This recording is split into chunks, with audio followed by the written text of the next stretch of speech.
Olá pessoal, tudo bem? Sou Renildo Santana, professor de matemática do Colégio Pio XII e do Colégio Luzia Silva, ambos da rede estadual de ensino.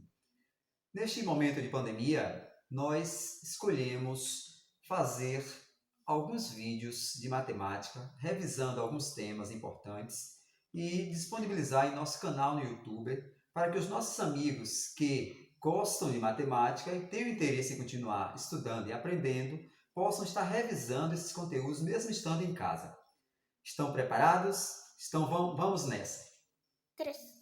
Bom, nesse tema de hoje nós vamos falar de função polinomial do segundo grau, ou seja, a função quadrática. O estudo da função quadrática tem sua origem na resolução de situações ou problemas muito antigos que recaem numa equação de segundo grau como este: determinar dois números conhecendo sua soma e seu produto.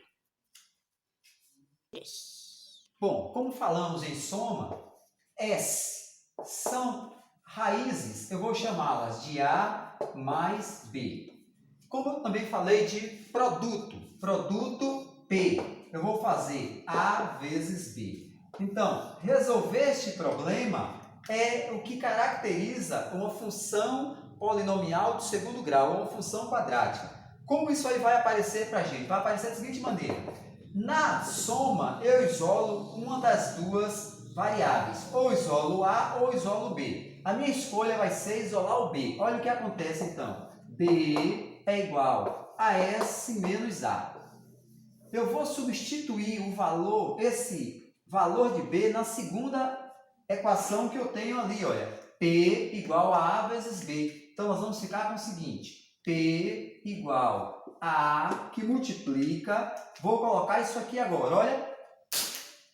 S menos A. Ou seja, aplicando a propriedade distributiva, eu passo a ter P igual A vezes S, AS ou SA, menos A vezes A ao quadrado. Aqui agora, organizando e trazendo B, mudando de membro, eu passo a ter o seguinte, ó. A ao quadrado menos AS ou SA, S de soma, SA, mais P, tudo isso igual a zero. Aqui está caracterizada a nossa equação de segundo grau, ou o valor de A, tá certo? Que eu posso calcular a partir dessa expressão. Se aqui em cima eu tivesse isolado o A ao invés de isolar o B, aqui embaixo eu teria o seguinte: B ao quadrado menos SB mais P igual a zero, que também caracteriza uma equação de segundo grau, ou calcular isso aí é equivalente a resolver as raízes de uma função quadrática, uma função polinomial de segundo grau, ok? Pronto.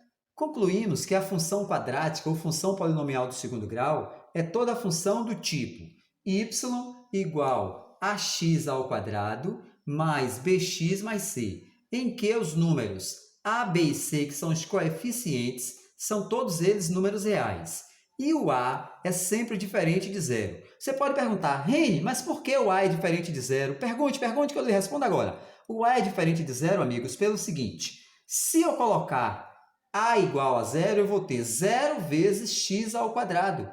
E 0 vezes qualquer número é sempre igual a quanto? Zero. Esse termo aqui iria sumir da nossa função. Olha só, ficaríamos com o quê? Y igual a bx mais c. E agora eu pergunto a vocês, y igual a bx mais c caracteriza quem? Diga aí para mim. Função polinomial de primeiro grau. Deixaria de ser de segundo grau. Por isso, temos que impor essa condição do número a ser sempre diferente de zero, ok? Bom, gráfico da função quadrática. O gráfico de toda função quadrática é uma curva chamada parábola, com eixo de simetria vertical em relação ao eixo AX. Parábola é uma curva especial, acabamos de dizer isso para vocês, muito presente em muitos fenômenos do nosso cotidiano. E olha o que acontece aqui. Eu tenho um plano cartesiano formado pelos eixos coordenados eixo x ou eixo das abscissas, eixo y ou eixo das ordenadas. A nossa curva, olha ela aqui, descrevi aqui a minha parábola, tá certo? E o eixo de simetria. Eixo de simetria, por que simetria, Reni? Pode perguntar que eu respondo agora para vocês. Simetria é porque esse eixo divide a parábola em duas de mesma natureza. Reflexo, eu posso pegar essa parte e girar em cima, que ela vai coincidir com a outra. Ou então, se eu pegar essa e virar para lá, elas irão coincidir. Os pontos serão coincidentes, tá? Uma outra linguagem é dizer também o seguinte, ó, a distância do eixo até x1 é igual à distância do eixo até x2, tá certo? Isso é o que caracteriza o eixo de simetria. Você pode perguntar para mim, e quem é x1 e quem é x2? São as raízes da função, vamos falar delas já já. Concavidade. A concavidade da parábola, ou seja, a abertura da boca da parábola, depende apenas do coeficiente A.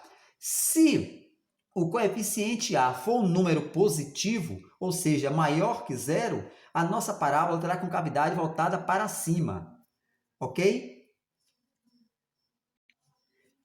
Agora, se o coeficiente A da nossa função for um número negativo, ou seja, menor do que zero, a concavidade da parábola já terá sua curva, sua abertura para baixo.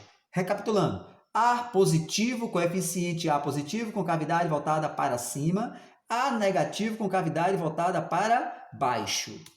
Zeros ou raízes da função. Já vimos, quando falamos de funções polinomiais de primeiro grau, que os zeros são os valores de x que tornam possível f de x igual a zero. Ou seja, pegar a lei de formação da função e igualar a zero. Isso aí define a raiz da função, zero ou raiz da função. Vamos rever algumas maneiras de determinar os zeros da função quadrática. A primeira delas é usando uma fórmula. A fórmula é exatamente essa. Olha aqui, amigos. X igual a menos b, mais ou menos raiz de b ao quadrado menos 4ac, tudo isso divididos por 2a's. Já ouvimos falar disso, amigos? Alguém recorda-se? Isso aqui é chamado popularmente como fórmula de Bhaskara. Vou montar um vídeo, tá? Mostrando como essa fórmula aqui passa a existir. Isso aqui não é mágica, isso aqui é matemática. Vou mostrar isso para vocês em um próximo vídeo.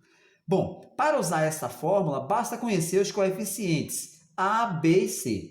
Conhecendo os coeficientes, substitui seus valores aqui, nós vamos encontrar o seguinte, duas condições. Por que duas condições, professor? Porque aqui eu tenho mais ou menos. Eu tenho uma condição para x menos b mais raiz quadrada, está aqui definido como x', menos b mais a raiz quadrada de delta, que é o nome que recebe esse elemento que está dentro do radical, tudo isso dividido por 2a's. E a segunda condição é x duas linhas, menos b menos raiz de delta, divididos por 2a's. Bom, só é possível, só é necessário, na verdade, efetuarmos essas duas continhas quando eu tenho isso aqui, ó, amigos, delta maior ou delta igual a zero.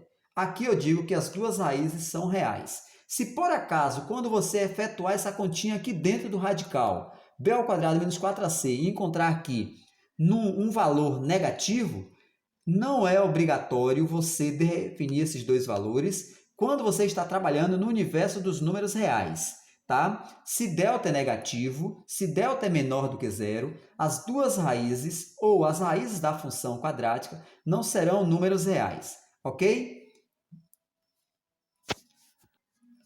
Olha só, amigos, nós fechamos este vídeo e no próximo encontro, no próximo vídeo que eu já vou preparar para vocês, vou mostrar uma outra maneira de calcularmos as raízes de uma função quadrática, ok? Um abraço, fiquem bem e até o nosso próximo encontro.